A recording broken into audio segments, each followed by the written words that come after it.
Hey guys, how's it going? I'm shooting from my kitchen today because I found that this is the room that has the best natural light for these videos. So this is probably where I'm going to be doing them from now on. It's a little bit of a weird place to do makeup tutorials, but hey, if it works, it works. I really was just concerned with the lighting because the lighting in my bedroom was kind of dark. I had to use a lamp, which makes everything just look a little bit harsher, and yeah, natural light's always the best. So since I have the best natural light in my kitchen, that's going to be the location of my tutorials from now on. Today's is actually going to be about how to make your eyelashes look longer and fuller using a really simple technique, and that technique is not false lashes, might I add. And then the other thing I'm going to talk about is a really long-lasting, vibrant way to wear bold lip colors, which are really popular right now. So we'll start off with the eyelashes. I already have mine done, but I did post before and after pictures when I did my makeup this morning. So while you're not going to be able to see the before and after effects of it on the video, I'm just going to show you how to do it, and then you can reference the pictures or your own personal testimony for how it actually works. But what you do, you can start with the tight lighting like I talked about in the last blog post. That's definitely a great starting point because that alone makes your lashes look a lot fuller. And then what you're going to want to do is you're going to want to apply your mascara. Like I said, I use the VS Volume Plump. Absolute favorite mascara. I've used it for years and it really kind of pumps up my lashes. So you're going to go ahead and you're going to apply a layer of that. And it is good when you apply mascara to wiggle the wand back and forth. It allows you to fully coat the lashes and really get it on each individual lash.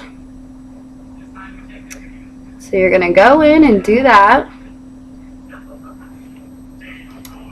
And then if you have any that didn't really get it, go in with kind of the tip of the brush and coat those a little bit on their own. It's really effective on your inner eye to do that. And I'd also like to add that when I do this technique, I do the mascara on my top lashes first. And then once I'm done with everything on my top lashes, then I go in and I do my bottom lashes, but not until I'm finished with the top ones. Alright, so then what you're going to do is you're going to take eyeshadow. I'm going to be using this color here. This is a VS makeup palette that I've had for forever. You'll probably see this show up in a lot of my tutorials because it's my fave. I've had it for years and it's lasted me a really long time, and it's my buddy. So you're going to go in with a black eyeshadow, and I'm just going to use a fluffy eyeshadow brush. This is a brush by Real Techniques. You can get a set of 5 of these, all made for your eyes, for I think $14.99 or $19.99 at Ulta. They're not super expensive. Some things with your makeup you want to splurge on, but other things you can really get by with, buying a less expensive version, and they're still just as effective. And I found that, these eyeshadow brushes are fantastic, even though they're not really expensive.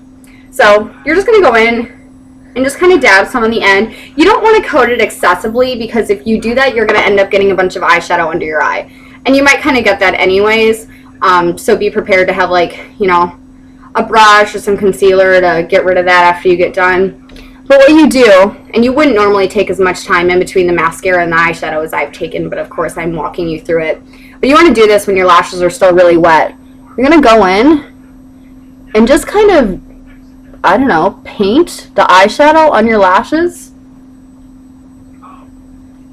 And I use the black just because that's the color of mascara that I use, so it just seems to make sense. But really, I guess you could use whatever color you want. And what this is going to do is the powder is going to cling to your lashes and make them look longer, make them look thicker. Now this is something that you're going to want to practice a time or two and make sure you get it correct. The first couple times that I did it, I went a little bit overboard and I got like the spider lashes, which is not really that cute of a look. And then you're going to go in and just kind of to seal it, you're going to do another coat of mascara.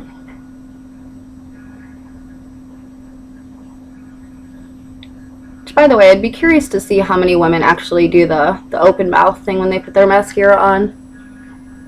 They say it helps you open your eyes wider if you open your mouth because the muscles are all connected, but honestly, I don't really notice a difference. Alright, and that's it. And then, like I said, I go in and do my bottom lashes real quick. I don't usually do a whole lot of mascara on my bottom lashes just because, I don't know, I guess I don't really need it, in my opinion. And that's it. I mean, you can even see, even though I had it done already, you can see that my lashes look a lot thicker, a lot longer, and it almost gives the illusion of having false eyelashes on without actually wearing them. I personally love false eyelashes, and I kind of go through spurts where I'll wear them for a long time, and then I'll quit and won't wear them again for a few months. But this is a really easy technique that, you know, takes you about 30 seconds in the morning, and you can do this every day. And that's all for that one. So now we're going to move on to the bold lip color. Sorry, can you tell I was on my tiptoes? Which, by the way, I probably shouldn't be, because I should be showing off my great highlights I just got done this morning. My stylist, Lexi, hooked me up. Feeling nice and blonde. She straightened my hair, and I'm like shocked at how long it is. I haven't straightened my hair in like 4 months since my straightening iron broke, which I talked about in one of the previous posts. So when she like blow dried me and straightened it today, I was just shocked at how long it had gotten. I was really thrilled too because I told her about my co-washing, and she was really surprised at just how clean my hair was, considering I haven't used shampoo in months.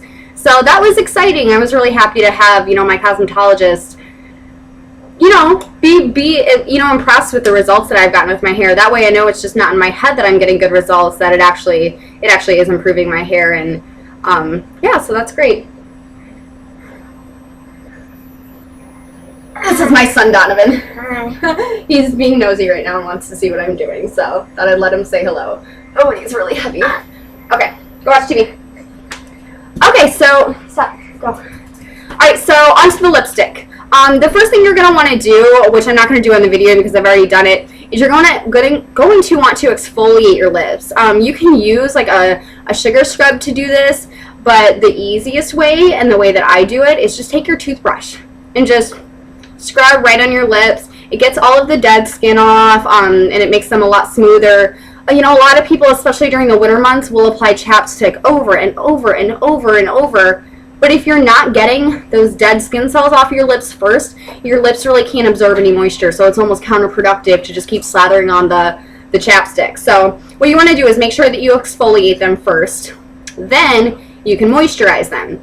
And you can use whatever you want. I'm a huge fan of EOS lip balm, but every time I buy it, my dog eats it. Like, she will go through my purse, she will find it, and she will destroy it. I have no idea what it is about that, whether it's the shape or the color or the scent, I don't know. But I finally quit buying them because I got really sick of having to replace them all the time. So now I just use coconut oil. I do this at night. I'll exfoliate them and moisturize them, and then by the morning, like, I don't have to go through that whole routine, because you do want to make sure that the moisturizer of, you know, whatever you use soaks into your lips really well to get the full results before you go putting the color on. So yeah, I do it at night. I just kind of make it a part of my skincare routine when I take my makeup off and moisturize my face at night. And yeah, I do my lips, and I'd say I probably exfoliate and moisturize my lips maybe once a week. Nothing too crazy. But okay, so after you get all that done, I keep going back and forth between being on my tiptoes and not. There, let's just chill right there. That sounds good. Okay, so after you do that, you can go ahead and apply your lip color. Now, one way that you can one technique that you can use to really get the lip color onto your lips is by using a lipstick brush. It'll really, you know, get it in between every little crevice and give you a long-lasting color. I'm not going to do that today because the majority of women don't do that. So I'm just going to apply it straight from the tube. I just bought this color and I'm really excited about it. One of my sales associates in my store, Shay, told me that she thought I would look pretty banging in purple lipstick. And I've seen it on a lot of women lately. It's kind of a color that's in right now. And so I took her advice and I bought some, and I'm absolutely infatuated with it. It's great. So what this is it's the color Brazenberry. This is by Maybelline. I think it cost me like $5.50. It's part of their Vivid line. And you can see it's a really fun purple color. And yeah, you're just going to go ahead and slick it on your lips. If you want to accentuate your lip size or your lips shape, you can do like a nude or if you can find a purple lip liner. I guess you could probably even use purple eyeliner. Just make sure it's nothing too different from the color of lipstick that you're using. But you could go in and line your lips. I'm not going to do that right now. Really, the only time I ever use lip liner is when I'm wearing red, and then I do. But this technique that I use, actually, I didn't have to use a lip liner because this ended up working really well to keep it long lasting. You'll see what I'm talking about here in a second. Okay, so put the lipstick on. Now in the video, it looks like it's super, super bright and vibrant, which I guess it kind of is anyways. But I wanted something that had even more of a pop to it. And when I put it on, it also felt very slick, like it possibly could wear off after a little bit of time. And since I work retail and I'm constantly talking to people all day long, if my lipstick doesn't have a whole lot of lasting power, it's gone in a very short amount of time, and I have to constantly reapply it, which is annoying. So what I did is I actually coated my lips with purple eyeshadow on top of my lipstick. So this is, don't be surprised, again, a VS palette. I don't know if they sell these anymore. I've had this for quite some time. But I'm going to go in with this color purple here. And I just put it on my finger. I mean, you don't need the precision that you would need when you do your eye makeup. So I just put it on my finger and just dabbed it on my lips. Now this technique is really cool too. Like, a lot of people will do a nude lip, which is great. I'm a huge fan of a nude lip, but sometimes it can almost kind of like wash your lips out and make them almost invisible. So a really cool technique if you're doing a nude lipstick is to take like a shimmery shadow and put it right in the center of both your top and your bottom lip. It'll just kind of give them a little bit more pop. It'll make them look a little bigger, and yeah, it's just a fun technique to do. So yeah, this also gives it a matte look, which I know, I read recently that matte is going out of style and gloss is coming back in a big way, which kind of disappoints me because I'm not a huge fan of lip gloss. I just can't stand my lips being sticky, but whatever. I guess I'll roll with it if that comes back in. But yeah, this is going to give you a matte look to your lips. And then something you can do, just like with the nude lip, is pop a little bit of shimmery color in the center. So like there, right now that you can see that there's no shimmer to them. So now I'm going to go in with this shimmery pink color.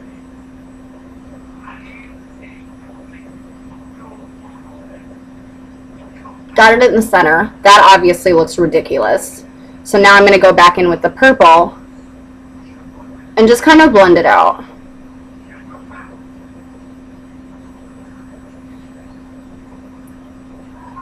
I did this with pink lipstick earlier.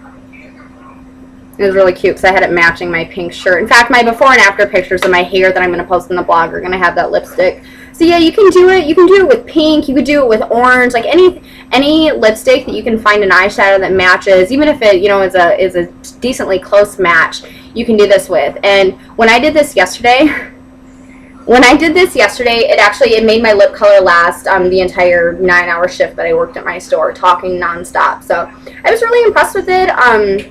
Love the color. Got a lot of compliments on it. And if you don't think you can pull off a bright lip, try it. Just try it. I always keep my eyes a little more simple when I do a bold lip, just because I don't like to look like a clown. I don't want to look too made up. Some women can pull off a bold eye and a bold lip. I don't think that I'm one of them. At least maybe I just don't have the balls to do it, but I just don't think that I can do it. So I always just do one or the other, which is why the eyelash tutorial goes great with the lip tutorial, because it's, I still like to play with my lashes even if I do subtle eyeshadows. So yeah, so with my eyes, I just did like a taupe color here and like a white shimmery color along my brow bone and the inside of my eye. Then I tight lined them and did the mascara trick, and then I've got the lipstick and the eyeshadow on my lips. So yeah, if y'all have any questions, just let me know. Oh God, I just said y'all. Fuck, I've been in the South too long. Whew. I never thought I'd say that just casually. If you guys have any questions, let me know. We've been getting tons of hits on the blog, but we haven't gotten a lot of comments on it. Like, I've had people hit me up on Facebook left and right, like, oh, I tried this, or oh, I want to know more about that. I would love for you guys to comment on the blog. Just makes me feel a little cooler to see a bunch of comments rolling in on that. I see all the views. In fact, we've been viewed almost 1,000 times, and I want to say earlier today when I checked, we've been viewed in like 13 different countries, which is it's really exciting. So yeah, definitely comment on the blog, share it on your Facebook page if you're interested, and I look forward to hearing from you guys. See ya!